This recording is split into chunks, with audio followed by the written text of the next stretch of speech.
As a $400 billion industry, the staffing sector has proven to be robust in both bear and bull markets. In fact, its overall expansion of workers and revenues has helped many global economies recover. Enter Staffing 360 Solutions and their high-growth consolidation strategy. Staffing 360 is an emerging public company engaged in the acquisition and integration of U.S. and international staffing agencies. The company grew from roughly $1 million in revenues in 2013 to more than $100 million in annualized revenues this year as they continue to acquire new businesses. Needless to say, this is a major inflection point as the company continues to grow.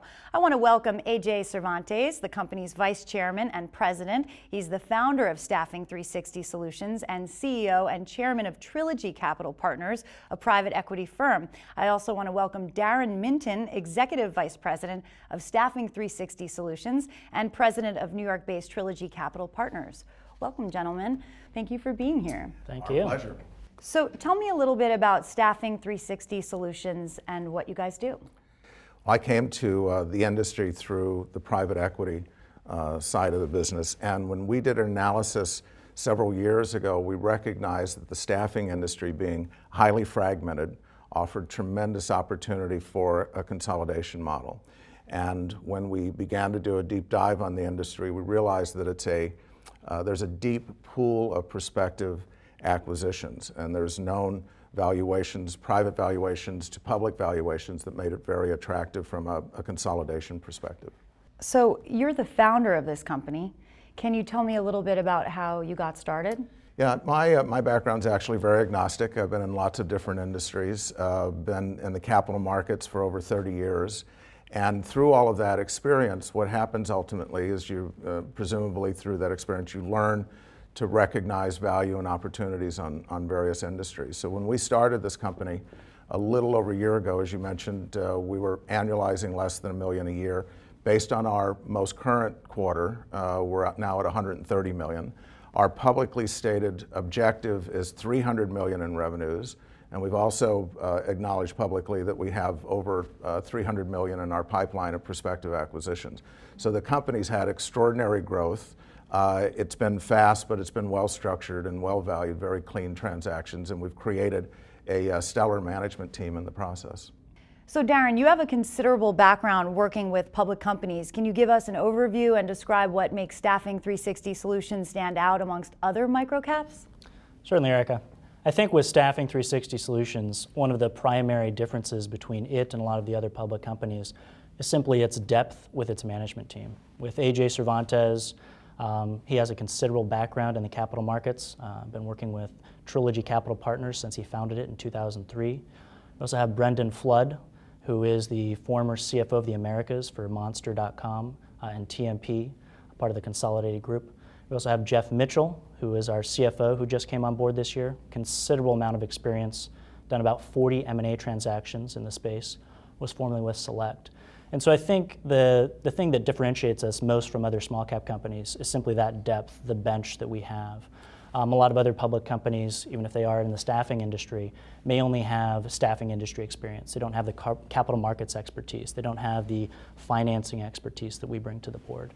So I think it really kind of brings everything together, as well as the fact that we are looking to grow very quickly, as well as uplist to NASDAQ as soon as we can. Can you give us a few examples, Darren, of the metrics you use to track sales? Of course.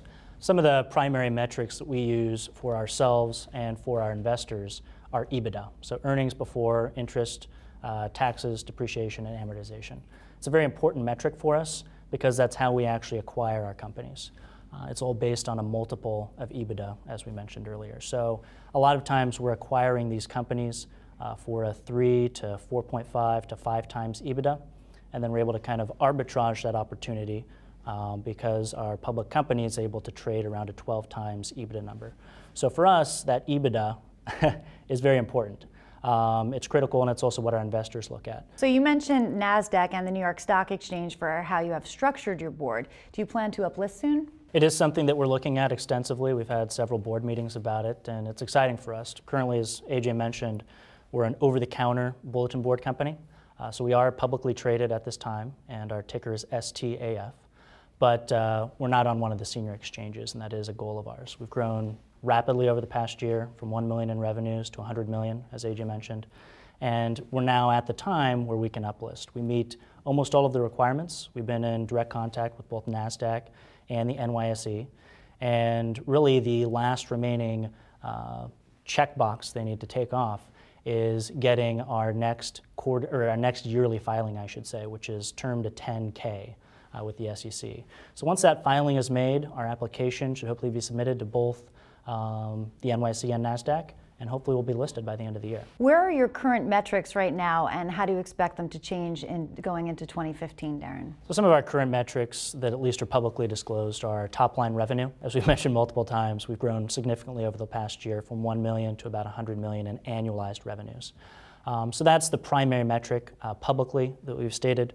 We've also released guidance for our next upcoming quarters, our next 3 quarters. We'll have about 28 million in top line revenue in the next quarter. And you annualize that out, those are some significant numbers that we're looking at. So that's what we've released publicly. We do expect our EBITDA and our net income to be positive in 2015 to 2016 as we take care of some of our corporate overhead, but we'll get into more of those details, when we finally reach that road. And it's fairly clear that Staffing 360 has set a considerable growth trajectory. How does the company plan to fund these acquisitions? It's really a combination of sources. Initially, we did significant equity placements to finance that. Now that the company in 2015 is moving into positive cash flow, we're able to support more debt service as a result. So we're very focused now on moving into mezzanine financing as opposed to pure equity as part of the process, and working with a number of different investment banks, many of which are New York based, to accomplish those financing goals. So in summary, what should listeners take away from Staffing 360 and its buy and build strategy today? We think investors are challenged at end of day to find public companies that have the ability to go the distance, that can grow substantially. And if growth is one of the primary metrics for determining value, this is Staffing 360. As we've been discussing, we've had extraordinary growth in a very short period of time. While there are no guarantees that that growth will continue, at end of day, given our publicly stated goals of over 300 million in revenue, given the fact that we have a very substantial pipeline, we believe that growth will continue. So even if an investor isn't interested in taking a position today, as Darren said, STAF is our symbol. We believe that sophisticated investors should watch this company and watch where we go, because we think it's ultimately, again, an extraordinary growth story, and we think as a result be highly successful. Okay, AJ and Darren, thank you so much for speaking with us. We look forward to talking with you again soon with further updates. And if you want to learn more about Staffing 360 Solutions, you can visit www.staffing360solutions.com.